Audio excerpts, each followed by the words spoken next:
I snapped awake to my phone buzzing like a chainsaw on my nightstand. Half asleep, my hand flailed toward it, fingers brushing the screen just enough to send it tumbling to the floor with a thud.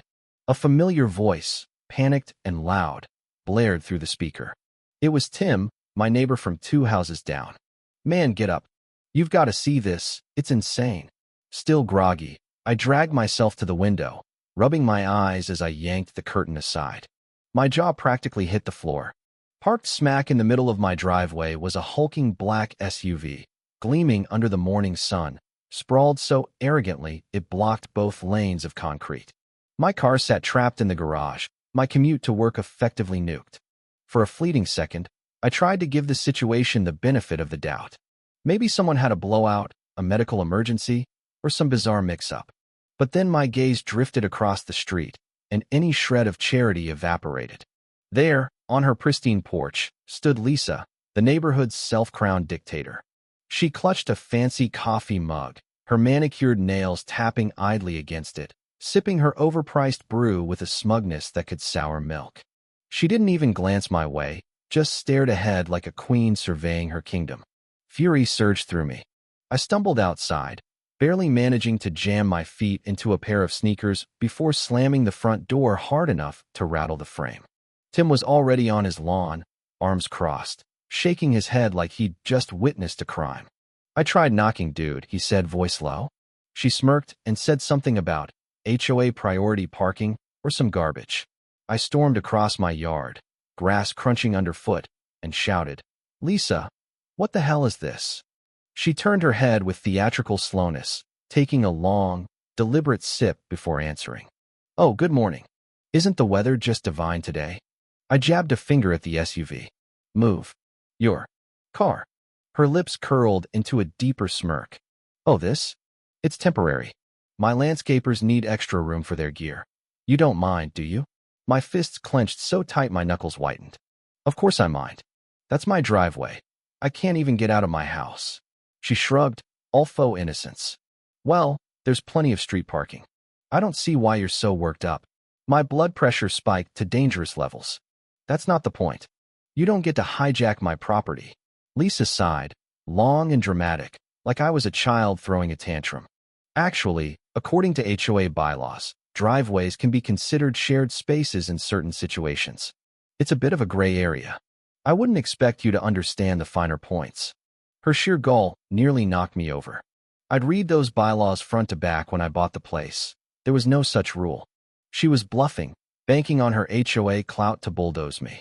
"Lisa," I said, voice trembling with the effort to stay calm, "move it, or I'm calling a tow truck."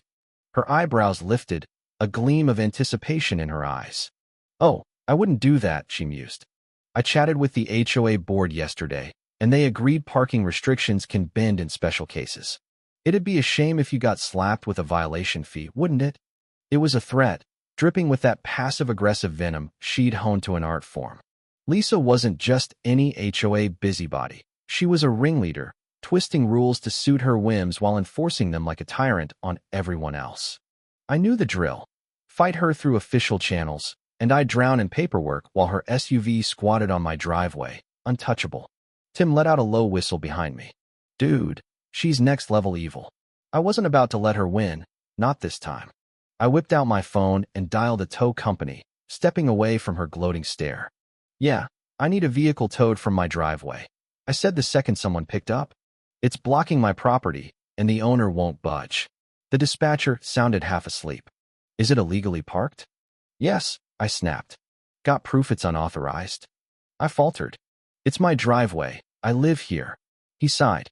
"If the owner claims permission or HOA jurisdiction, we can't tow without clear documentation. You'll need to take it up legally." The line went dead. I stared at my phone, disbelief settling in like a lead weight. Lisa had played this perfectly, hiding behind just enough vagueness to paralyze me. She tilted her head, eyes sparkling with amusement. "Oh dear. No luck." I turned to Tim, who was already scrolling his phone, muttering, "This is straight-up war, man." A war I refused to lose. That night, I hauled out every legal document I owned. HOA bylaws, city codes, my property deed, spreading them across my dining table like a battle map. If Lisa wanted to wield loopholes like weapons, I'd find my own. Hours passed, coffee grew cold, and then I spotted it. A glorious, absurd technicality buried in the fine print. My property didn't just cover the driveway's surface, it extended beneath it. If I couldn't park there, neither could she. A slow, wicked grin spread across my face. Lisa wanted my driveway. She'd regret it. Starting tomorrow, I was digging a moat. The next morning, I sat at my desk, old papers fanned out before me, my frustration with Lisa morphing into something sharper, resolve. That loophole glowed like a beacon. The ground under my driveway was mine to shape as I saw fit. I could tear it up entirely, leave a gaping hole, but that felt too blunt, too petty without punch. I needed something grander, something legal yet so over the top it'd make her head spin. Then it hit me, a moat.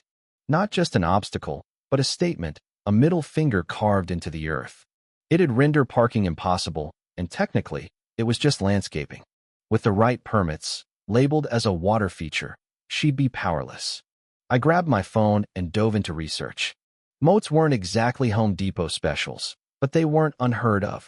Eccentric homeowners had built them for flair or security. Depth was key. Enough to stop a car, shallow enough to skirt code violations.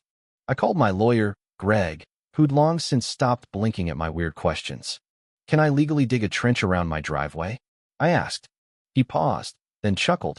"Technically, yeah, if you've got permits and don't hit utilities." "But why?" I laid out the saga, and soon he was howling with laughter, putting me on hold to compose himself. "I'd pay cash to see the HOA's reaction," he finally said. That was my go-ahead. I drove to the city planning office, armed with charm and vague terms like decorative water feature and property enhancement. The clerk, a bored 20-something, barely glanced at my forms before stamping them. Permits in hand, I needed muscle. I called Jake, a college buddy who ran a small construction outfit. "A moat," he said, voice cracking with disbelief. When I confirmed I wasn't kidding, he laughed. "Either the dumbest or most epic thing you've ever done. Count me in." We met that night at my place, beers in hand, sketching it out. 5 feet wide, hugging my lot line, deep enough to thwart any SUV. The next morning, we broke ground. I half expected Lisa to charge over the second the shovel hit dirt, but she stayed quiet. Maybe she thought I was patching cracks. That fantasy shattered when Jake's crew rolled in with excavators, engines roaring. By noon, she emerged, her face shifting from puzzled to apoplectic as the hole widened. She marched over, arms crossed, so tight her knuckles blanched. "What are you doing?" she demanded, voice shrill. I wiped sweat from my brow and grinned. "Just improving my property. Landscaping." Her eyes bulged at the growing trench. "This isn't landscaping, it's destruction." I flashed my permit, letting it dangle like a taunt. "All approved. Perfectly legal." Her jaw clenched as she snatched the paper, scanning it with mounting fury. "You're seriously doing this?" "Oh, absolutely." She whirled on the crew. "Stop this, it's an HOA violation." Tom, a burly worker with a beard like a Viking, shrugged. "We've got the docs. Not our circus." Lisa spun back to me, eyes blazing. "This is harassment." I raised an eyebrow. "Funny, I thought parking on my driveway for weeks was harassment." She sputtered, but I turned away, watching the trench deepen. By dusk, it was 5 feet wide, 3 feet down, uncrossable and beautiful. Jake clapped my shoulder as we packed up. "I've done odd jobs, but this is wild, man." I grinned. "Wait till you see the drawbridge."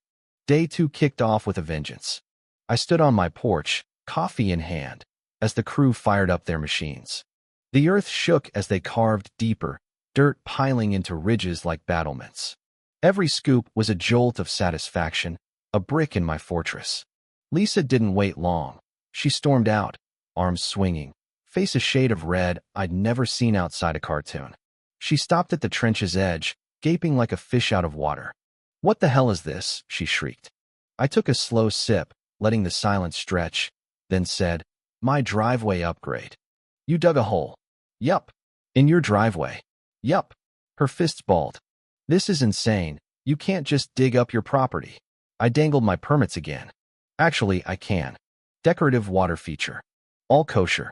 She snatched the papers, her frustration boiling as she read. You're really going through with this? Oh yeah. She yelled at the crew. Stop this. It's against HOA rules. Tom shrugged again. Paperwork's good. Take it up with him. Lisa whirled on me. This is harassment. So was blocking my driveway. I shot back. She faltered, and I turned to watch the trench hit 6 feet wide by day's end. Deep, wide, and glorious. That night, I stood at the edge, marveling at the absurdity. Lisa paced her porch, phone in hand, likely rallying her HOA minions. She couldn't stop me, but she'd try. Next morning, the HOA cavalry arrived. 3 board members, including Paul, a mild-mannered guy who adjusted his glasses and stared at the pit. Well, this is unexpected, he said. Lisa pounced. It's a violation. Do something. Paul scratched his chin. Actually, I don't think it is. Bylaws don't cover moats. If it's legal with the city, our hands are tied. Lisa's jaw dropped. You're joking. He shrugged. She glared at me, venom dripping. You think you're clever? Extremely, I replied. She stormed off, slamming her door so hard her porch light flickered. Paul chuckled. You really don't like her, huh? Not a bit. This is creative, he said, strolling off. Phase 2 was next, water. I rented water tanks, hooking them to a pump to fill the moat over days. By midweek, it shimmered, a 6-foot wide, 3-foot deep barrier. Lisa went eerily silent. No rants, no threats. Suspicious. Then my security cameras pinged late one night. I pulled up the feed. There was Lisa, lugging a wooden plank to the trench's edge, trying to bridge it. I watched, barely holding back laughter, as she teetered, then, splash, face planted into the water. She thrashed, soaked, and finally clambered out, screaming in rage before slinking home. I saved the footage, gold for later. The drawbridge was my endgame. I obsessed over designs, medieval flair with modern hydraulics. Jake and I built a steel-reinforced platform, rigged with a custom lift system from a car shop buddy. Lisa lurked as we installed it, her HOA calls falling flat. Test day drew a crowd. Neighbors, Paul with a beer and lawn chair. I hit the remote. Hydraulics whirred, the bridge rose, and cheers erupted. Lisa stormed over. This is ridiculous. Just upgrading my place, I said. She raged, but Paul cut in. I think it's badass.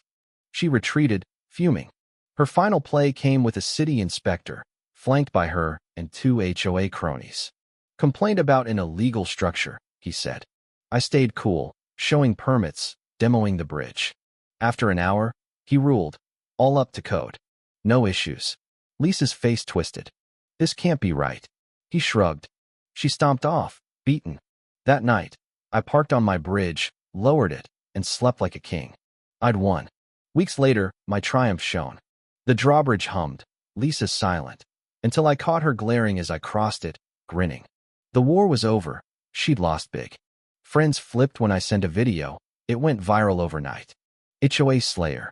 Reddit cheered. A reporter interviewed me by my moat, Lisa seething as her defeat aired.